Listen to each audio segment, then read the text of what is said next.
بسم الله الرحمن الرحيم. الحمد لله رب العالمين، والصلاة والسلام على رسوله الأمين محمد وآله وصحبه أجمعين، أما بعد. leo ikiwa ni tarehe 2 min shahri Allah al-Muharram mwaka 1448 katika darasa ya kitabu al-Irshad ila Sahih al-I'tiqad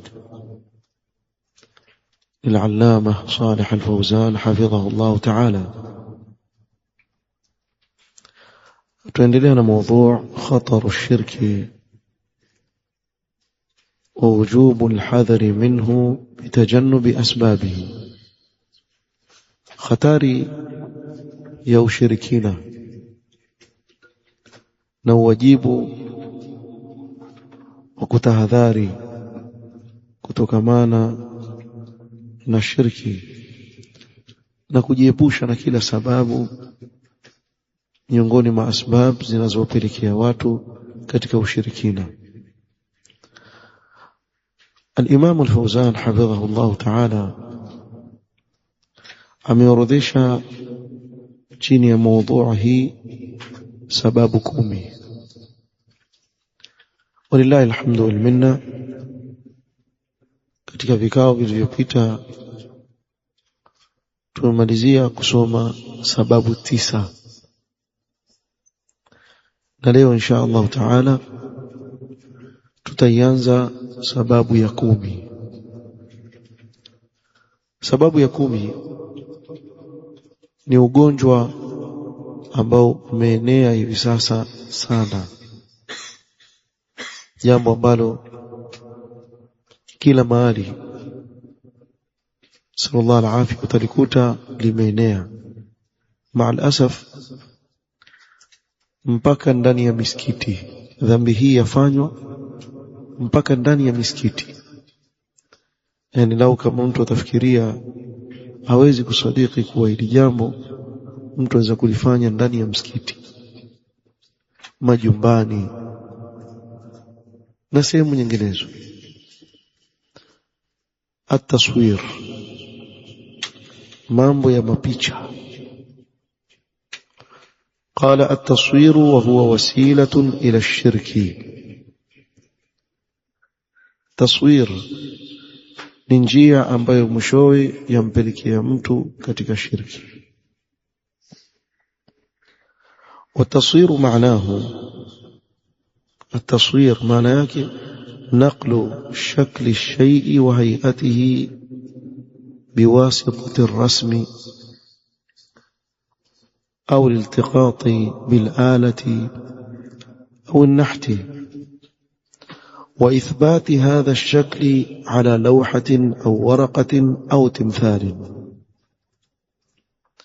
تصوير معناه ni kunukuu shakli ya kitu au namna kilivyo kile kitu kwa njia ya kuchora kutumia mkono, au kuishika ile picha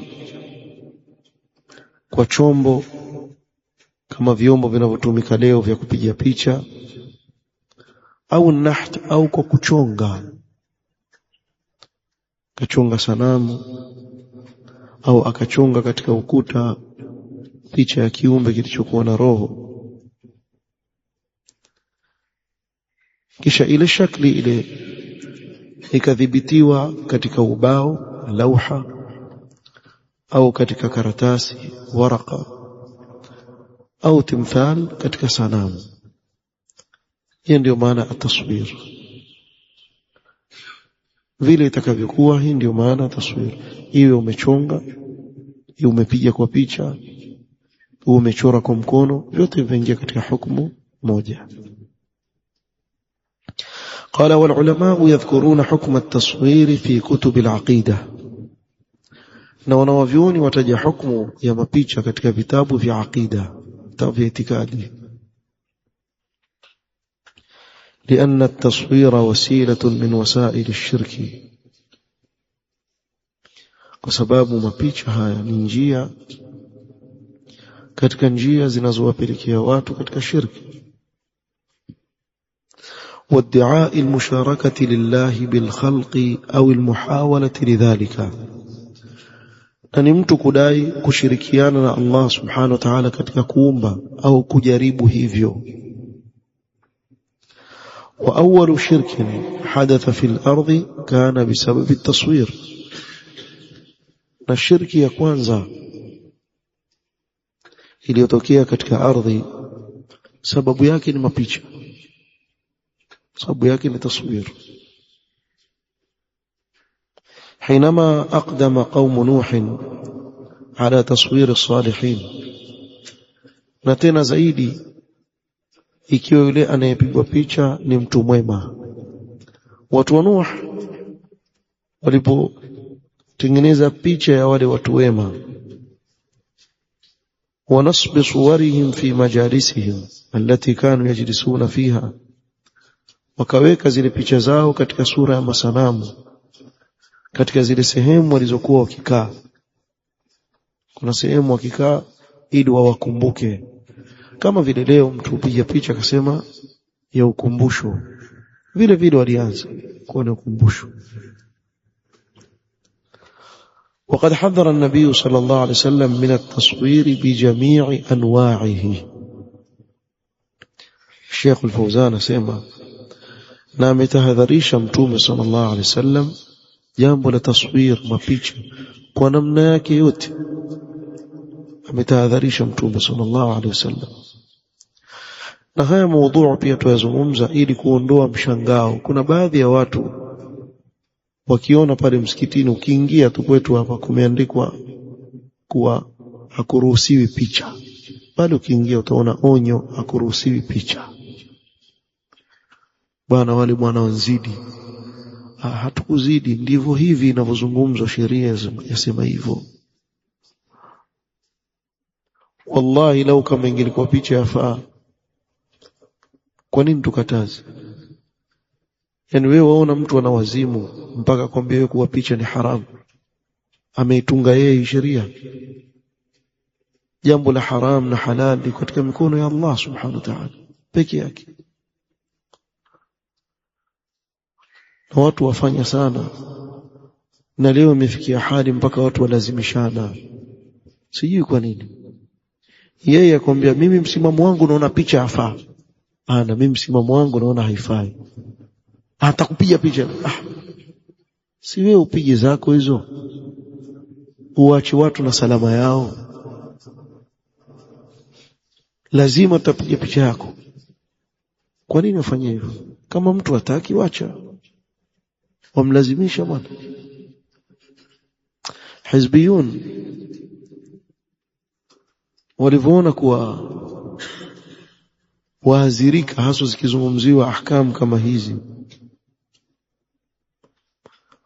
wakalazimisha hasa huku kwetu kuwa lazima tupate picha ya hawa masalafi. Nakumbuka siku moja nilikuwa natoa khutba hapa, wakatuma mtu akaja, nafikiri akakaa upande huu, mimi sikumuona. Wakati wa khutba ya Jumaa akapiga picha, kisha siku ya pili wakaitia kwenye mtandao. Ndio ile picha mnaoiona kila mahali kwenye mtandao, makran. Na hili jambo limepangwa, yani lazima tupige picha. Yani kwa ufupi, mimi wafananisha na Banu Israili. Walipomuona Juraij afanye ibada, yuko kwenye soma yake, hana haja na mambo yao, wakakaa maskani, wakasema vipi yule Juraij tutampoteza? Wakamtumia kahaba mmoja aende akamhadai, amuingize kwenye uchafu. Sasa mfano yule kahaba akaletwa hapa, yule kahaba yule alitaka kumdanganya Juraij, akaletwa kahaba hapa msikitini, mfano wake yani kuwa mimi nitafanya. Basi wakapiga, lazima yani aini ainak, lazima akapigwa picha. Picha ikasambazwa na mpaka leo ndio mnaoiona. nakumbuka nilizungumza kule Jumaa inofuata nikasema wallahi na mpaka leo la usamihuhu fi dunya wal akhirah, yule mtu sitomsamehe fi dunya wal akhirah, na Allah ataichukua haki yangu kwake hapa duniani na kesho akhira. Wada'awtu alayhi bil bala, wazi wazi mimi nimemwombea apatwe na balaa, atamani kuja kuomba msamaha siwezi. Na si hapa tu, wa fil akhirah, sababu hili jambo ni katika kabair dhunub. Kwa nini wanilazimisha wewe kuingia? Kwa nini? Na hapa nilikuja nikazungumza tukasema bwana siwezi kumsamehe mtu kama huyo ambaye amekaa wakapanga mipango. Hii da'wa imewashinda, sasa inabidi wakae wapange. Si hawa tu, kama vile khawarij ukao wakatupangia kutuua haswa, na sisi twajua, na hawa wapanga yataka picha yako tu. Jamani, haifai. Ni Mtume sallallahu aliyetukataza, si kutaka kwetu, ni sheria tuamrisha hivyo. Kweli nafsi yapenda, na ndio maana kuna watu wengine wafuata zile ruhusa, akipata tu ile ruhusa basi aitumia ile ruhusa. Asa usije hapo ukaniambia mbona naona picha ya Ibn Baz, mbona naona picha ya Ibn Uthaymeen, mbona naona picha ya Sheikh Al-Fawzan. Ni mtume. Mimi nakwambia Mtume sallallahu alayhi wasallam basi. Usitutajie fulani na alani. Kwa sisi tukisimama katika msimamo kuwa hili jambo halifai, ni kwa sababu mtume wetu sallallahu alaihi wasallam ametukataza. Sasa msitulazimishe sema kuwa lazima mpige. Afu hawa watu wa ajabu sana, wakifanyiwa raddi mzuri kabisa ikawachoma, wasema hawa watu wajificha, hawatoi sura zao. Lazima wajitoe sura zao. Wallahi mimi nitakuambia kitu kimoja, hizbiyun, mahizbi wote, wacha nyinyi hapo ulimwengu mzima na makhurafi na nini, wallahi hatuwaogopi hata chembe moja. Wallahi nawapia. Nyinyi mwafikiria ingelikuwa mimi naogopa ningezungumza hapo? Kwani sijui kama uniona hapa barabarani? Wallahi la khawfun wala huzn, la khawfun alayhim wala hum yahzanun. Hatuogope watu enda chooni. Yani nyijiwe hivyo, wallahi wa billahi wa tallahi, hatuwaogopi hata chembe, kuanzia mkubwa wenu aliyena kilemba kikubwa khurafi mpaka yule mdogo anayevaa kofia paka masikio akasimama. Ndio kuna wale uvaa kofia kama mpishi ikashuka paka ile masikio ikauka kama pwepwe, sema wenyewe kama popo. Hakuna anayeogopewa. Na ikiwa ni suala la kuwa sijui utadhurika na nini, wama kana li nafsin an tamuta illa biidhnillahi kitaban muajjala. Ingelikuwa tuisome tauhid hapo. Lakini alhamdulillah akhi, Mtume sallallahu alayhi wasallam wa'lam anna al-ummata law ijtama'at ala an yanfa'uka bi shay'in lam yanfa'uka illa bi shay'in qad katabahu Allahu lak. ولو اجتمعوا على أن يضروك بشيء لم يضروك إلا بشيء قد كتبه الله عليك. رفعت الأقلام وجفت الصحف.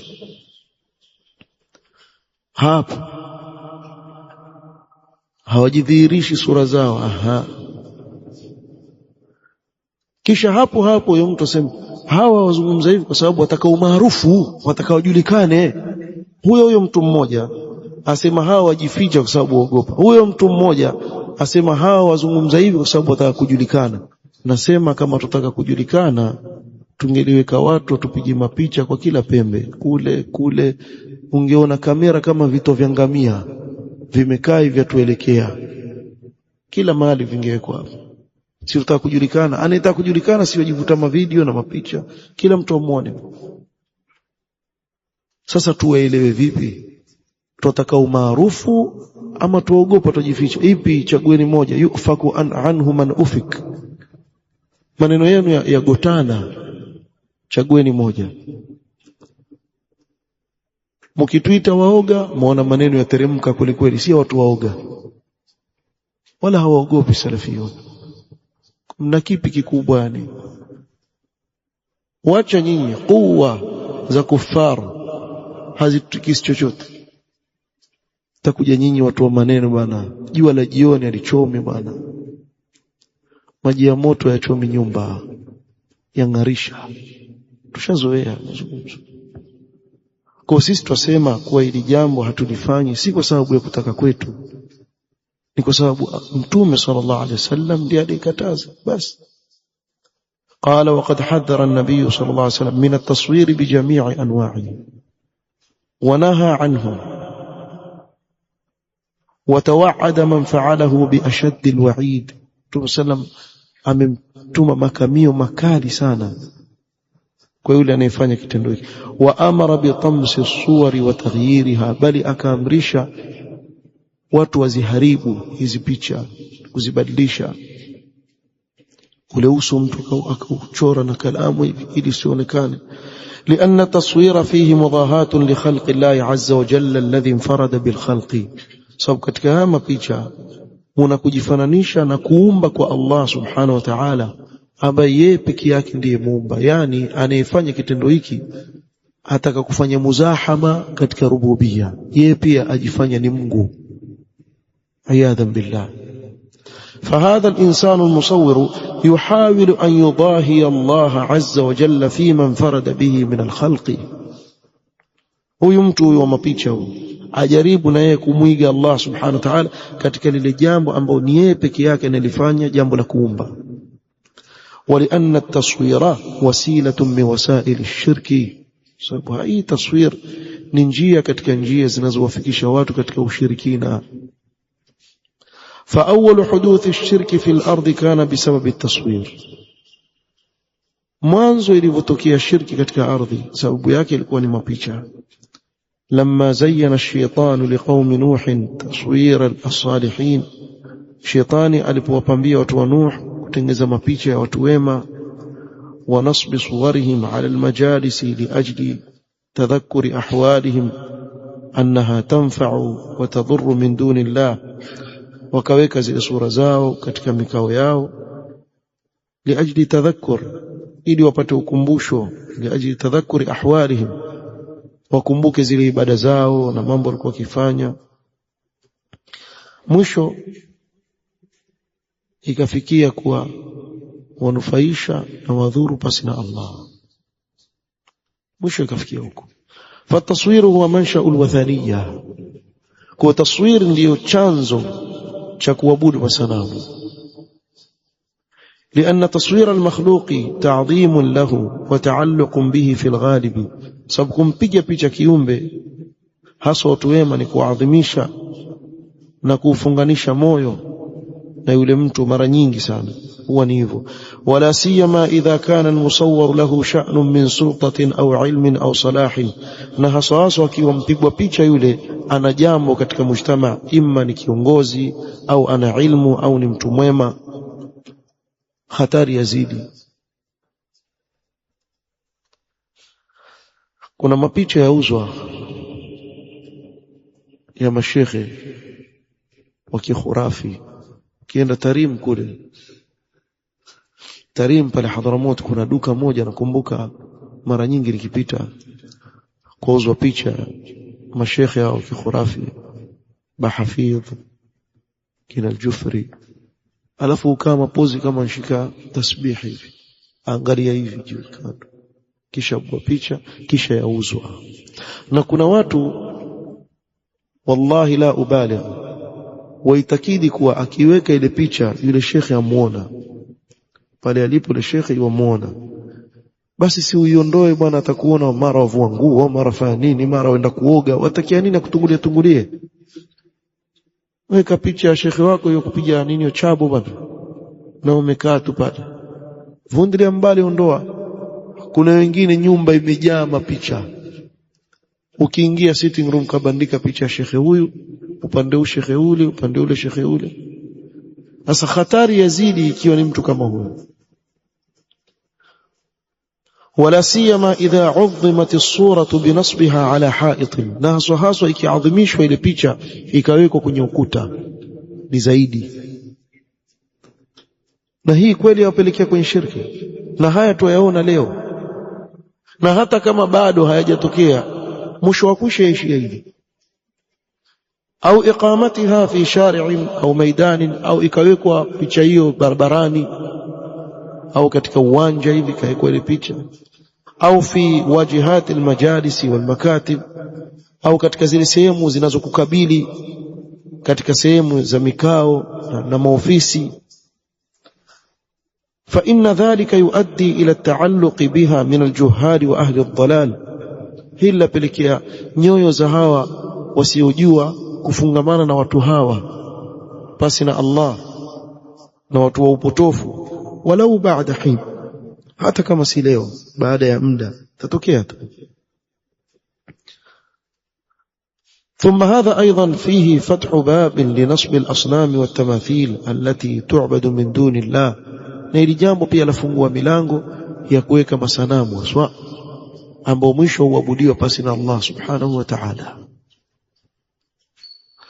قال وسأورد جملة من الأحاديث الصحيحة الصريحة في تحريم التصوير مع التعليق عليها بما تيسر. أسمى نابا تأورديش أحاديث صحيح zilizokuwa wazi kabisa katika kuharamisha mambo ya mapicha. Na subhanallah, ukijiingiza katika mambo ya mapicha na wewe ni talib ilm ama ni shekhe, sijui kwa nini ya kupata mambo ya ajabu ajabu. Yani sinyi mshanizoea mimi na vijikofia vyangu hivi vya rial 5, basi tukianza hapa kuweka mapicha hapa nitavaa kilemba mje kiona nyinyi, alafu nitakuja na sunglasses. Shetani ndo anavyokupambia. Una ghafla jamaa mbadilika, alafu ile video kabla ya kutoka hebu ifanye filtration. Siku hizo wana kitu sijui ita filtration, yani mtu ashazeeka kwa mfano aweza kuletwa akafanywa kijana. Kwa nini mwafanya mambo? Ukichunguza makini, wallahi chunguza makini, hizi nyoyo dhaifu utakuta yaja mpaka waingia katika riya, riyadhan billah. Aslan kule kuitafuta ikhlas ni jambo gumu sana. Mtu apigana na nafsi yake awe na ikhlas, kisha juu yake wajiwekea maaskari wa kukusaidia wewe katika kuingia kwenye riya. Asa mbona huwa mavaa vilemba vya ajabu ajabu sijui nini? Kuna mmoja akikaa aika ile shimagh kama kisuudi na huvaa joho. Tangu lini jamaa Mombasa hii na joto liloko hapa watu huvaa majoho? Hebu waulize yale majoho ya kisuudi yale. Lakini siku hiyo, siku ya darasa, atakuja na joho lina rangi ya dhahabu, kisha ataweka kilemba, kisha tafuta miwani ina fremu nzuri moja imuonyeshe naye ni handsome boy. Ndio wanapofanya, situona sisi hapa kwetu. Kisha akizungumza kila saa shikashika kile kilemba na nini, ukuangalia ya nini? Lesh ya akhi, kwa nini wajitia katika mambo kama haya? Kisha polepole hii yaja yasongea mpaka utaona mpaka katika ibada za watu, mtu afanya tawaf ameshika ile fimbo ya kujivuta video ile, azunguka. Nani atakaye kuona wewe ukifanya tawaf? Nani anataka ile ibada? Fanyia lillah, wa atimmu alhajj wal umrata lillah, ifanye kwa ajili ya Allah, si kwa ajili ya watu wakuone. Kwa hivyo yuwazunguka yeye pale, huku weka hiyo. Memwona mmoja huku yuwatufu, huku yuwajivuta ile video,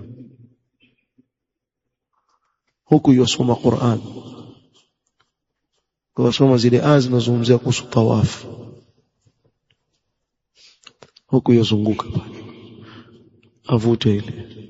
Nani ankwambia atakukuona wewe ufanya tawaf ama uko Arafa omba dua? khali bainaka wa baina Allah subhanahu wa ta'ala. Na mimi mara nyingi natahadharisha watu wanaokwenda hija na umra, usiharibu ibada yako kwa mambo kama haya. Wallahi riya ni sahali sana kuingia kwa mtu, sababu nafsi yapenda kusifiwa, nafsi yapenda kuonekana. Sasa wewe una sheitan, una nafsi yako, wapigana nayo ili uwe na ikhlas. Lakini sasa ukitia mambo kama yale ya kuvunja ile nguvu yako kuweza kupigana na nafsi yako, kisha mwisho uingia kwenye riya. Jiogopee ibada zako, ibada zako ziwe baina yako wewe na Allah. Wallahi mmeshangaa, nimeona kwenye YouTube clip mwaka jana mwaka juzi, jamaa atangaza kuwa usiku wa 27 atasoma Qur'ani nzima kuanzia mwanzo mpaka mwisho. Kwa hivyo stay tuned, tuwe pamoja. Yuko nyumbani kwake, amejiwekea simu pale, ajivuta yeye waswali qiyamul layl, atasoma Qur'ani kuanzia suratul Fatiha mpaka Nas. Atangaza kuambia watu, bakini macho mtaniona nasoma mwanzo mpaka mwisho. Wewe ukiona maneno kama haya, kweli hatujui kilicho katika nyoyo za watu, lakini kwa maneno, wala ta'rifannahum fi lahnil qawl, kwa maneno tu mtu anayezungumza wamuona huyu hapa, huyu hivi anavyofanya hivi, ajionyesha. Kwani kuambia watu kaeni tayari munione, maana yake sikujionyesha? Maana yake nini sasa? Si ndio nataka watu wamuone? Ndio ainur riya. Nani ataamini kwa mtu atakuswali qiyamul layl nyumbani kwake, atangazia watu ulimwengu mzima wamngojee wamwangalie? Ikhlas iko wapi hapo? Wallahu almusta'an. قال الشيخ الفوزان حفظه الله تعالى عن أبي هريرة رضي الله عنه قال قال رسول الله صلى الله عليه وسلم قال الله تعالى ومن أظلم ممن ذهب يخلق كخلقي, ni nani dhalimu zaidi kuliko yule aliyekwenda kuumba kama ninavyoumba mimi? Falyakhluqu dharratan, basi na waumbe mdudu chungu. Au liyakhluqu habbatan, au waumbe chembe nafaka yoyote, ngano, tama. Au liyakhluqu sha'ira, au waende wakaumbe mfano wa sha'iri, tembe ya sha'iri. أخرجه البخاري ومسلم. قال الشيخ الفوزان ومعناه لا أحد أشد ظلما من المصور, hakuna mtu aliye na dhulma zaidi, anayejidhulumu nafsi yake zaidi kama huyu mpiga picha. لأنه لما صور الصورة على شكل ما خلقه الله من إنسان أو بهيمة أو غيرهما من ذوات الأرواح, kwa sababu alipochora au tengeze ile picha ya sura au shakli ya kile ambacho Allah amekiumba katika mwanadamu au mnyama au mfano wake katika viumbe vyenye roho. Na hili katazo ni katika viumbe vyenye roho, ama miti, majabali, nyumba, hivi vitu vya kawaida, piga picha paka uchoke, havina neno.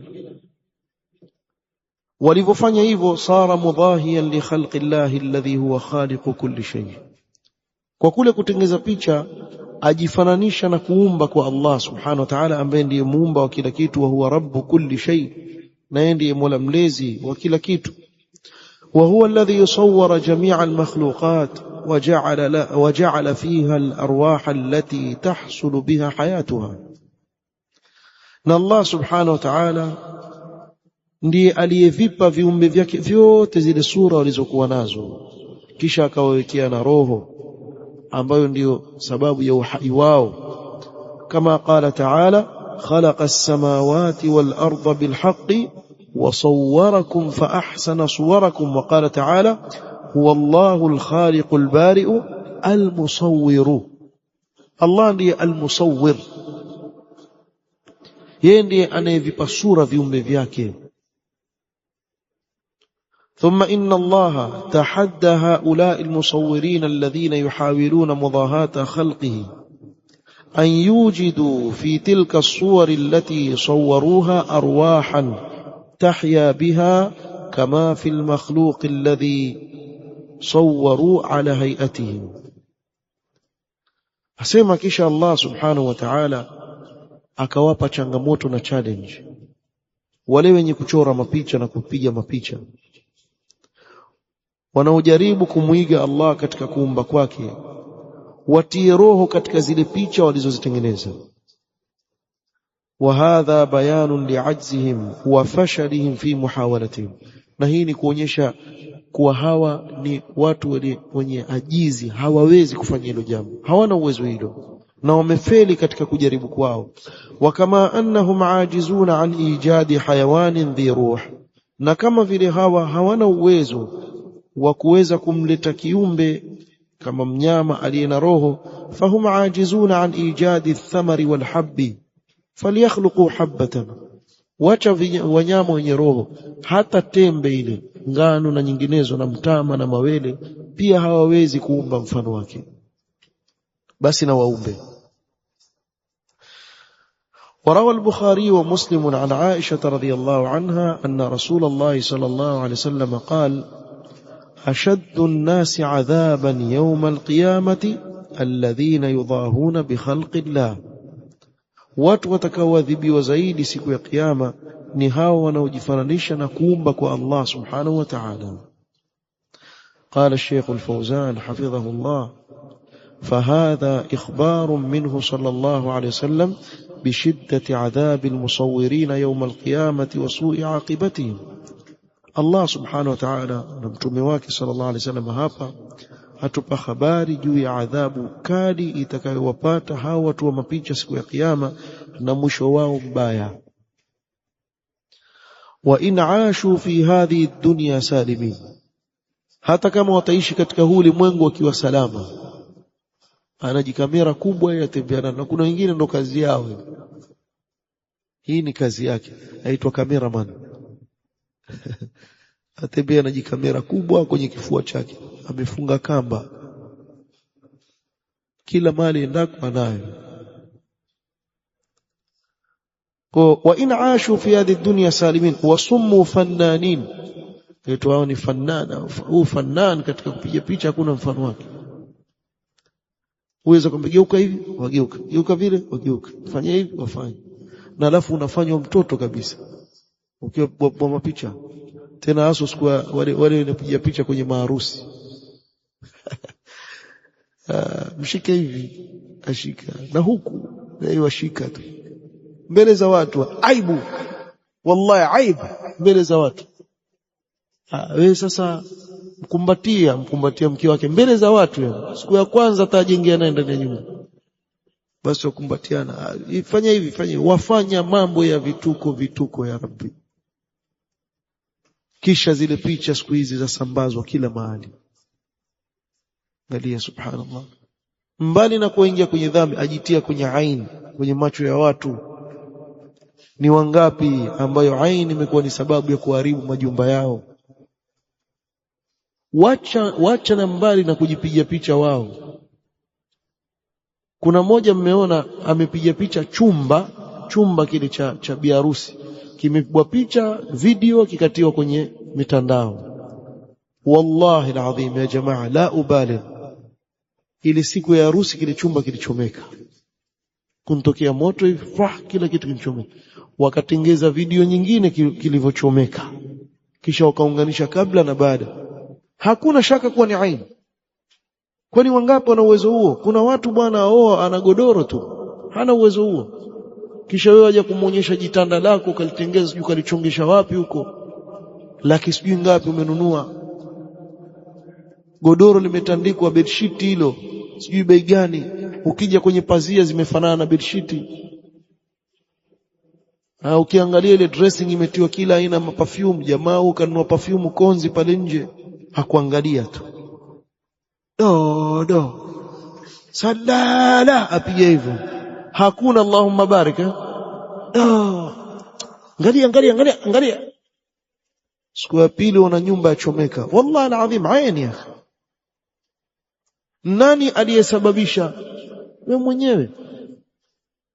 Kwa nini uenda kujianika kwenye mitandao? Uyuna nasi ya akhi, si macho watu wote sema Allahumma barik ya mambo yako, basi paka chumba. Watakia nini watu waone chumba chako ndani kule? Hiyo siri yako wewe. wewe na mkeo, wewe waonyesha dunia. Na watu wa siku hizi wapenda masifa. Wallahi kuna watu wenda hizi hoteli kubwa kubwa huku Nyali huku, kisha wamlipa yule waiter ili akae pale, kisha mpiga picha basi. Ajifanya hapo tuongojea chakula, angojei chakula wala nini wewe. Akishapigwa ile picha ampatia shilingi 50 100 yule waiter, basi shukran bwana, kisha yuatoka. Na akitoka huwa wabeba kile kijiti cha kuchokorea meno. Hajala chochote, hata maji amemshinda kununua. Wafanya mchezo wewe, uliza maji bei gani huko?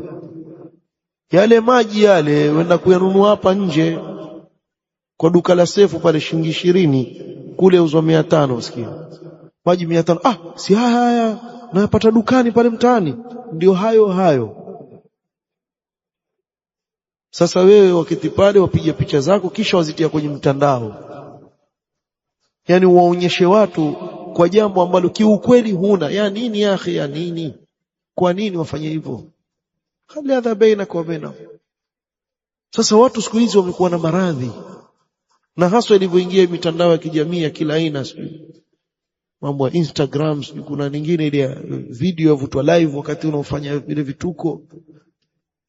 Watu wengi sana wameingia katika haya maradhi, na hakuna mtu hata siku moja ajipige picha akitoka kuamka. Hasa hao wanawake wanaojitia kwenye mtandao, hebu apige picha akitoka kuamka, utafikiri abdu. Washindwa mwanamke au mwanamume? Mwanamke yule akipaka makeup ndo ajitia kwenye mitandao. Akiamka huyo manywele amesimama kama mtoka kaburini. Yani balaa, wallahi balaa. Hii mambo ya show off imekuwa mengi kwa sababu ya maradhi haya. Lakini laiti wangelikuwa wafahamu, ashaddu an-nasi adhaban yawm al-qiyamah, sallallahu alayhi wasallam. Kama wewe watakubahatisha, bahatisha wewe. Sisi tumeona maneno haya tukaogopa, tukakaa kando. Kama wewe ni mtu kubahatisha, bahatisha wewe. Alafu kuna baadhi ya tulab al-ilm wajiuliza, kuna ikhtilaf. Sawa, kuna ikhtilaf. Sasa maraona katika jambo la dharura, sawa, jambo la dharura, kitambulisho, kama mbeba pesa. Kuna wengine wafanya vya basi msibebe pesa. Na tuona sisi wajinga, pesa zetu tunazo mfukoni mwa tukupe wewe, khurafi. Kuna mmoja khurafi sasa, basi msibebe pesa, tuwazibeba. Nyinyi mtaka msibebe nyinyi tu. Ni jambo la dharura, hata ikiwa mvipi, kwa maadamu ni pesa ruhusiwa kisheria. Kitambulisho piga, ina shida. Pasipoti ni dharura. Sasa nitakuuliza wale ambao sema sawa yafaa, kisha kila mmoja ajipigia sunglasses lake. Kuna wengine wakati kishamba hamujui tu, huyu wavaa yule wavaa, kisha waje kila mmoja ajikaji sura lake pale. Kuna nani wasema watu wetu nini? Yani kule kupenda kwenu, basi iwe kiwa ni dharura, basi ibakie katika mipaka ya dharura. Wako wanaoviona sema kwa ajili ya da'wa, basi ibakie hivyo katika mipaka yake, ikiwa wewe waona sawa. Ingawa hatuoni dharura, lakini ikiwa imekuwa hivyo, basi ibakie katika mipaka, isitoke ile mipaka ya kisheria. Sasa ikawa mpaka wajivuta ukiwa nyumbani na watoto, na hakuna dharura gani sasa? Hii hadithi ya pili inshallah nitasoma maelezo yake katika kikao kitakachokuja inshallah. تيلز زيدي بإذن الله تعالى. نكتفي بهذا القدر والله تعالى أعلم. سبحانك اللهم وبحمدك أشهد أن لا إله إلا أنت أستغفرك وأتوب إليك. بارك الله فيكم.